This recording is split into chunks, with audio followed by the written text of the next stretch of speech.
on the light. She performs often all over the Bay Area, and you can find out where at TheaHillman.com. This is Thea Hillman.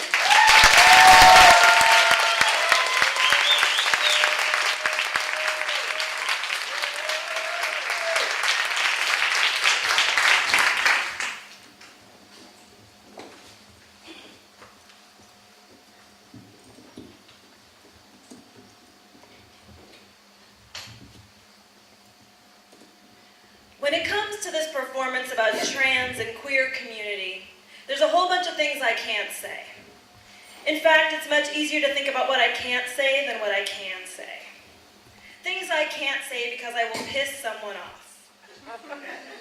No generalizations, of course, about anything, but specifically and most dangerously, no generalizations about trans men, trans women, butches, femmes, genderqueers, or intersex people. I can't talk about my ex because you know him. I can't talk about my previous ex because you know him too. And if I do happen to talk about my ex and call him her as I did when we were together and as he's fine with, there will probably be somebody out in the audience who thinks that's not quite right either. I fear that, regardless of the fact that I've been hormonally altered since age 6 in order to achieve and maintain a mythical gender ideal, I can't safely talk about my concerns about hormones and surgery in our community for fear of being seen as anti-trans or anti-surgery. I can, however, talk about my dog. But I will only do that by qualifying it with the information that as of a year ago, I had 2 cats, and I used to be a cat person.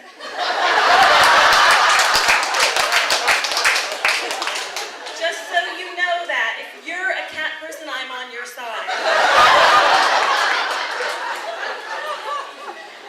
But truth is, I had my dog, Sadie, spayed recently, and don't you know, a few people who know that I'm an intersex activist called me on giving my dog an unnecessary medical intervention. I'm going to try to talk only about myself and my experience of our community, as it were, which I would loosely describe as a bunch of people who have fucked each other or each other's girlfriends,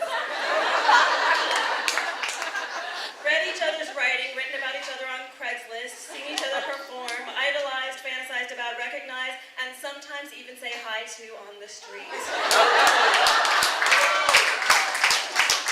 We're a group of people whose misunderstanding of each other is only topped by people's misunderstanding of us. And in the end, that's probably what brings us together, our otherness, our queerness. And maybe what pulls us apart is the unquestioned assumptions about similarities that don't exist, that we should be able to relate to each other because the world lumps us together. And when we want support from this queer community, I think we forget that maybe we haven't actually taken the time to get to know each other before we get pissed that others don't automatically understand us. Our community, like our lovers, can't automatically know our needs or be able to meet them. So when it comes to talking about trans stuff, I'd like to use I statements.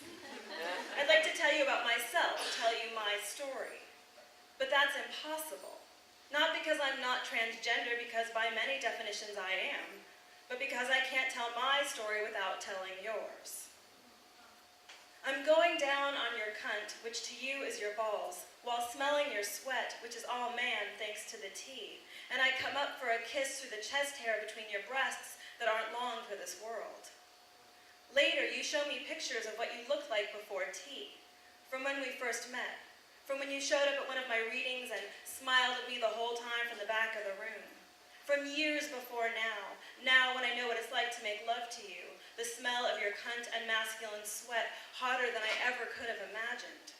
My eyes linger too long on one photograph from back then, way too long. You catch me and turn the page quickly. I feel guilty. I'm not supposed to long for that face. I feel I'm betraying the face I'm holding and kissing, the one I'm loving now, but I'd be lying if I didn't admit that something in me misses that person. I'd like to tell you that for me, transgender is only about love, connection, and sex. But that's impossible. The thing I haven't wanted to talk about, the thing that makes me feel like a traitor, is that I can't tell our story without talking about longing and loss. For me, nothing symbolizes this loss like the names. Catherine, Karen, Christy, the girls who are gone forever, the girls who never were girls, Heidi, Mary, Missy, Brittany, an endless litany, each one a seashell from a long forgotten visit to the ocean, the living thing that once inhabited the shell, long gone, dead, or moved on to a better fitting home. I hold these shells in a mason jar, in a basket by the bathtub, precious and dull now, farther each day from the water of birth, but still beautiful. Sometimes I feel I'm holding these names like their mothers do, remembering the bright baby girl. Other times I hold their names like their first girlfriend would, the one in high school, the girlfriend that was probably a best friend, but in love, grateful for the first taste of masculinity in a woman's kiss, or so we thought at the time. Other times I hold their names for them, a letter to a long ago love, no forwarding address marked return to sender, waiting in my kitchen drawer for safekeeping, for the possibility that someday they might want it back, or that they just might want to know it's being held.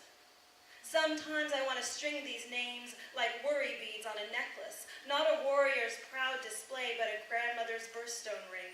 Each of these names a promise, a community secret, a secret handshake, as if San Francisco is one big clubhouse with a sign that says, "Girls, keep out."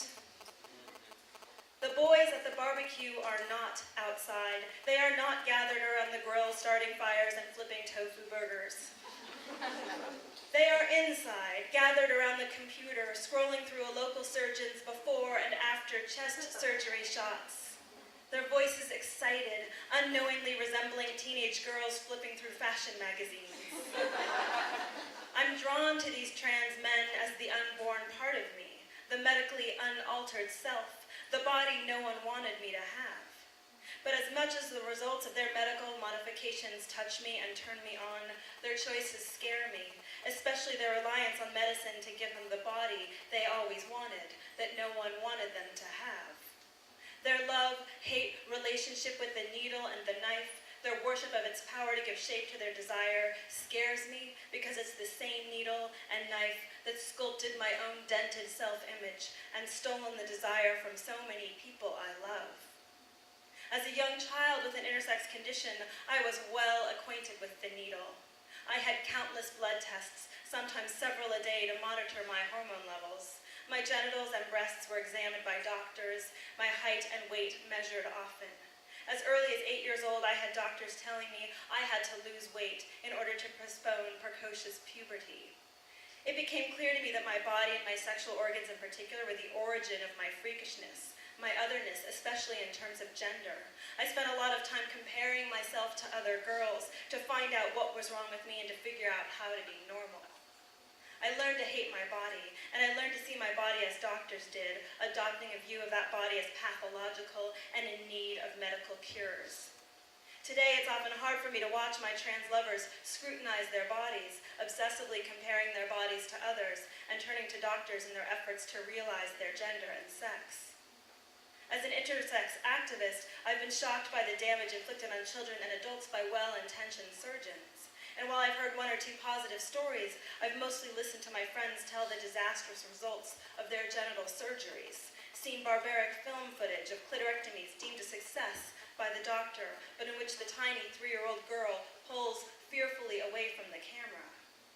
From meeting them at conferences and medical meetings, it has been my experience that the surgeons who do genital surgeries are at worst arrogant and at best ignorant. At one such conference, Cheryl Chase, the founder of the Intersex Society, was thanked for educating the surgeons about the importance of the clitoris for women's sexual pleasure.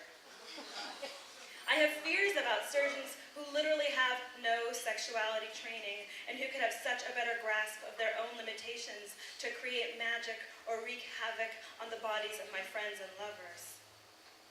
Transgender and surgery are also about power for me, loss of power.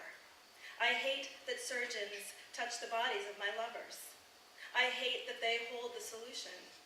Maybe as much as some of my lovers hate that a man can get me pregnant and that they can't. I hate that I can't give my lovers the body they want, or even the gender they want, that my love of their body, our sex, our queerness doesn't enable them to have it or to realize it. Here are 2 final stories. yours and mine. I'm at a sex party with my lover. She gets busy with a guy with long ringlets, a beard, and yellow ducky underwear. It's not my scene, so I sit back and watch. And I'm completely shocked when I see Sandra walk in, an activist from the transgender task force I've been working on. She asks if I want to play, and I do. Her body is muscular and so soft. My lover looks over and decides this is too hot to pass up.